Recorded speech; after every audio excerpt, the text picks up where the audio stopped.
What's going on, everyone? Welcome back. Today, we've got another live fantasy football mock draft for you back on ESPN with a 10-team full PPR setup. We've got the sixth pick overall. Should be pretty interesting. As you can see, we have got the draft pulled up. And while we wait for our pick, a quick reminder, if you enjoy, hit that like button, subscribe, let us hear it in the comment section. Whether you agree, disagree with these decisions, along with any questions you guys might have, we will do our best to answer them all. And lastly, check us out online at alldaypigskin.com. While you're there, get yourself a copy of the 2021 ADP Fantasy Football Draft Guide. All the details in the description. But with that being said, let's take a look at this mock draft so far. The first three picks have been made.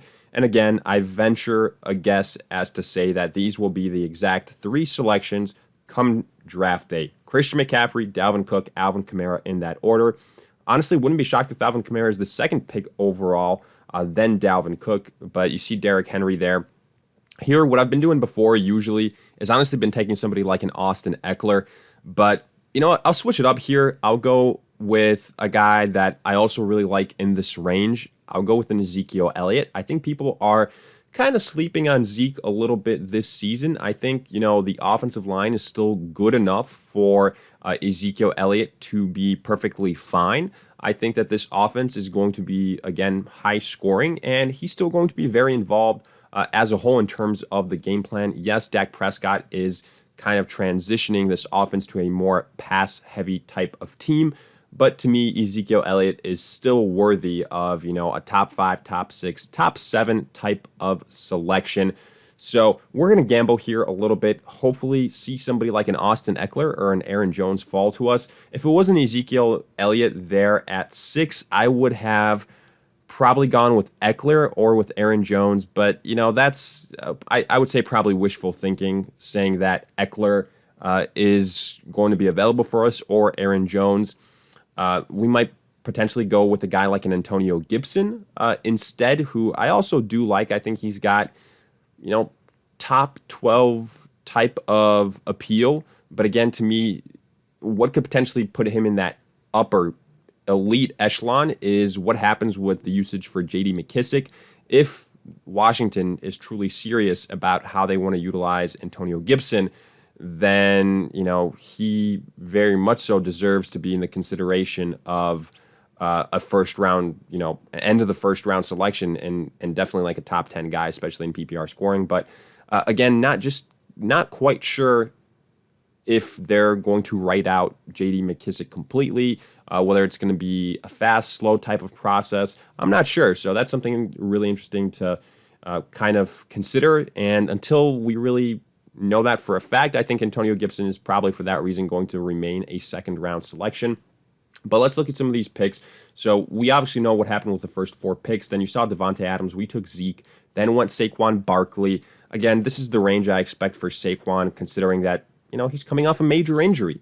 The offensive line for the Giants isn't great, so those are things to consider. Travis Kelce, the second pass catcher off the board. I'd much rather go with any one of these running backs that have been drafted up until this point. Eckler, Aaron Jones, Jonathan Taylor above Travis Kelce. Then you see Stephon Diggs, Tyreek Hill. Good value on Tyreek Hill there. So second pick in the second round. Then goes Jonathan Taylor. Then goes Najee Harris.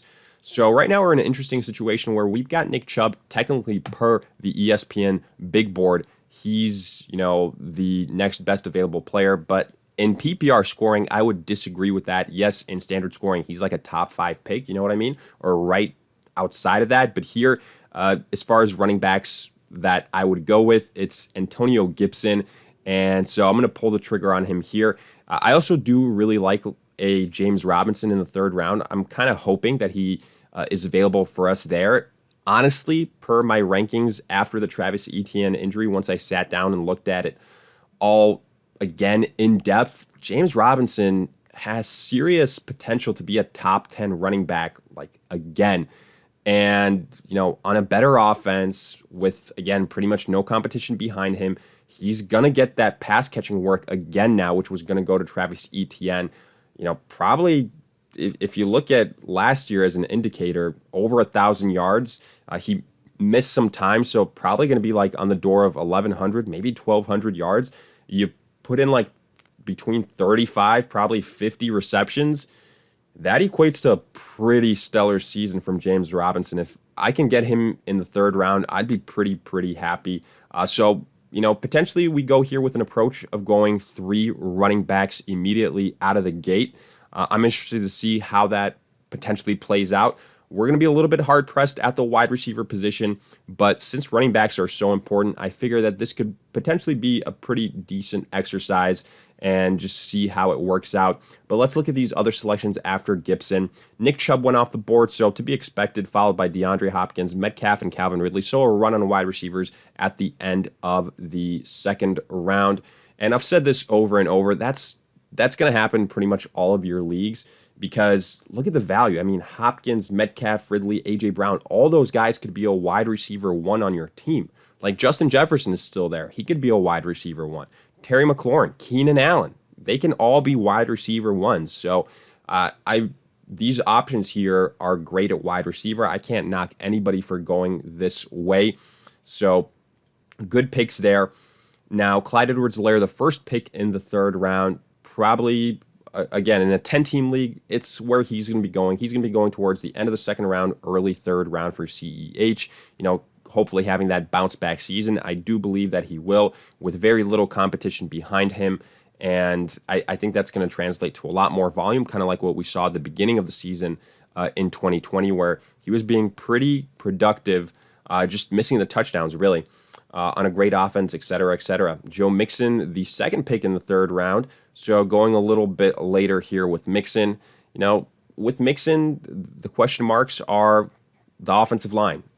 And, that's a viable concern. Like last year, the same concerns. And it didn't look good for Joe Mixon.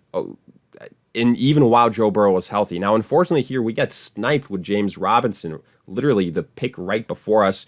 So I guess we pivot. I'm not gonna go with the David Montgomery or Miles Sanders. I think I could potentially sneak in a Chris Carson in the fourth round, depending on the way these rankings are right now. So I'll just go wide receiver. We adjust. Obviously, if James Robinson was there, he would have been my pick. But instead, I go with one of these wide receivers that I alluded to that I really like in Keenan Allen, that I think in PPR has a top 10 type of upside, and then hoping I can get Chris Carson in the fourth round. And if I do, I'd be pretty happy with that.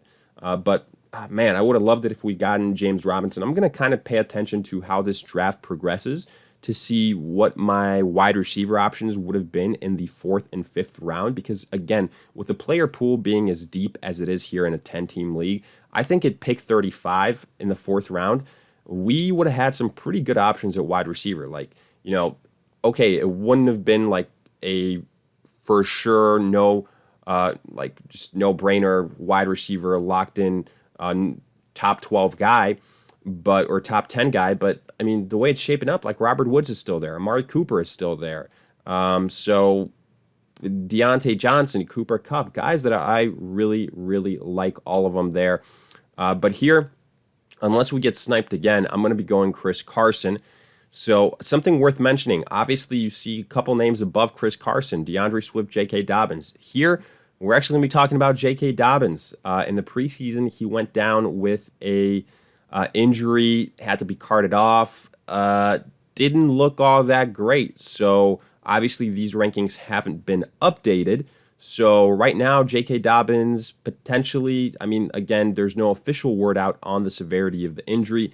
Didn't look good, though. Anytime you have to be carted off, that's usually not a good look. So Dobbins right now is just ranked way too high. I don't want to jinx it, but it's looking like it could be a lengthy absence for him. So he could potentially just not be an option for 2021. Let me quickly take Chris Carson here like I promised I would. So that means, speaking of Dobbins, that Gus Edwards would potentially be the next man up, but I don't think that you should expect the same thing from Gus Edwards as you did J.K. Dobbins. I don't think that the Ravens are right now done potentially adding pieces to replace J.K. Dobbins. I wouldn't be shocked if they bring in a Todd Gurley, who At one point, there was talk about him joining the Ravens. He was worked out by Baltimore a couple probably months ago now, but they might go back and get him if this is a lengthy absence. And I could potentially see this being a situation where, yes, Gus Edwards obviously gets a boost, but I'm not going to be drafting him where people were drafting J.K. Dobbins. I think he's more so a fifth, sixth round pick because he's pretty one-dimensional too, and he's got the same worries. Lamar Jackson's going to take away carries from him. The Ravens have a lot of other running backs. They usually have a running back by committee type of situation, so it's not going to be just Gus Edwards. So for that reason, I can't draft him all that high. But after our Chris Carson selection, you saw Mike Evans, Amari Cooper, and then J.K. Dobbins. Unfortunately, that was an auto pick, so the person that's stuck with Dobbins there, probably you can't rely on him as a starter right now. There goes DeAndre Swift, Adam Thielen, Chris Godwin. So it's speeding up here a little bit at wide receiver. I'd be very, very happy if a Cooper Kupp or Tyler Lockett fell to us, preferably a Cooper Kupp because I already have Chris Carson.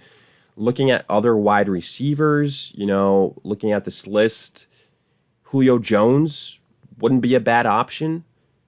DJ Moore, Brendan Ayuk, T. Higgins. Ayuk, T. Higgins are the guys that I would prefer. There goes Chase Edmonds. That means we're on the clock. Cooper Kupp is still there. This is a no-brainer. We're going Cooper Kupp. Easy, probably the easiest selection we make in this entire draft. And so far, I like the way this thing is turning out. We got Zeke, we've got Gibson, Chris Carson, Keenan Allen, Cooper Kupp. So we were lucky to get Chris Carson in the 4th round. I think he could very well be a 3rd round selection. In fact, most times he is. So again, I think we did get a little bit lucky. Keep that in mind. Now, looking at these other positions here, there's a really good value on a running back right now because I think that ESPN has, some of these guys just ranked way too low. Like Myles Gaskin, tremendous upside. Darrell Henderson, he's just ranked way, way too low. I get Sony Michel's there, but there's no chance in hell Sony Michel should be ranked above Darrell Henderson. Darrell Henderson is still going to get usage. So right now we're going to get a bunch of auto picks, and at this point in time in a 10-team league, wouldn't be a bad idea to go with a TJ Hawkinson, who I think with some of these auto picks probably would be one of the next selections. I'm going with him here. Mark Andrews was just selected, so I bet you Kyle Pitts won't be too far behind. And then if I can snag a quarterback like a Kyler Murray or Dak or Lamar in the 7th round, then I would be very, very happy as well. Putting together, I think, a very, very solid team. Now, something that I'm going to mention as well, Lamar Jackson is probably the guy that would benefit the most from a lengthy absence from J.K. Dobbins, going back on that discussion, because I've said it before, Lamar Jackson is the primary rusher for this team, and if J.K. Dobbins is gone, the Ravens might have to rely on him to pick up the slack, even though they wanted him to be more of a just focus on passing the football. But if he picks up some of the slack rushing wise, then obviously we know he can do it. For fantasy football purposes, that's really good. I mean, that's why the guy's like a top 5 quarterback for the last couple of years, because anytime you can get 1,000 yards rushing on the ground as a quarterback, that's pretty special. Now, obviously, he wasn't a top 5 quarterback last season. Had ups and downs, especially during the beginning of the year. But I think this year he's really primed for a bounce-back season as well. So if I can get him in the 7th round, I'd be very, very happy.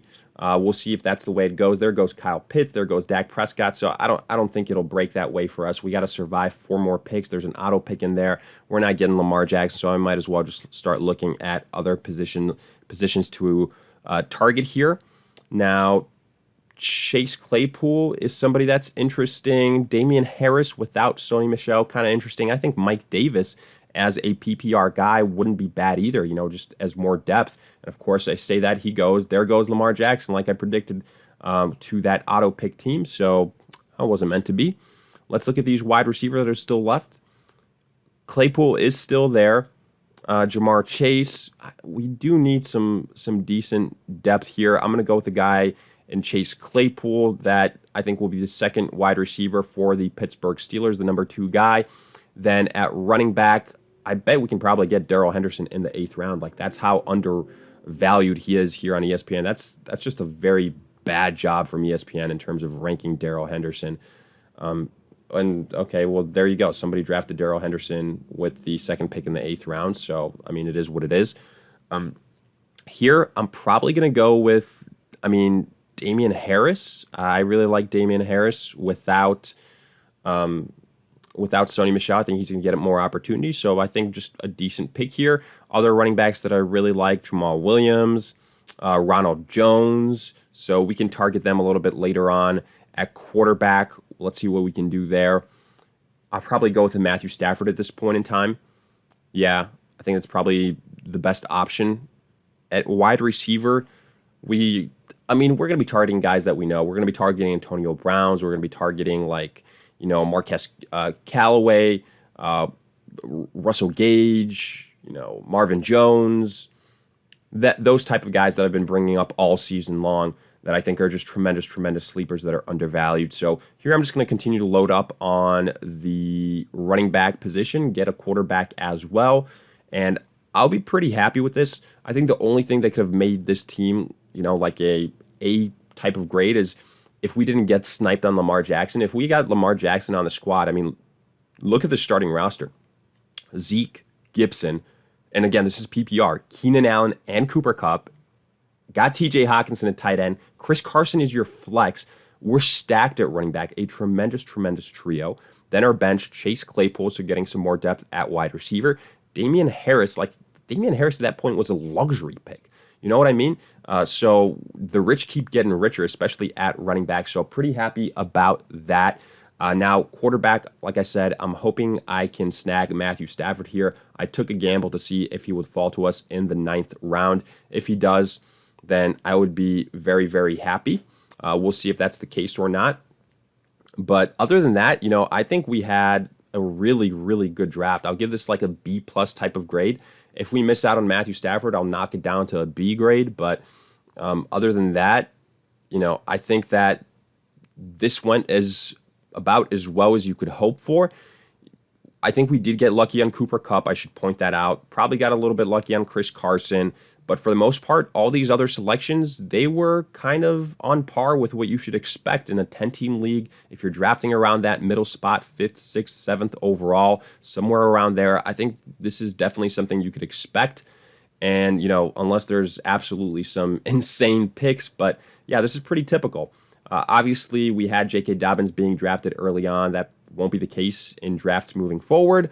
But other than that one pick, this has been pretty accurate so far. So let's go and hopefully add Matthew Stafford here, and then we will wrap this thing up because, again, you can see auto picks are starting to pop up.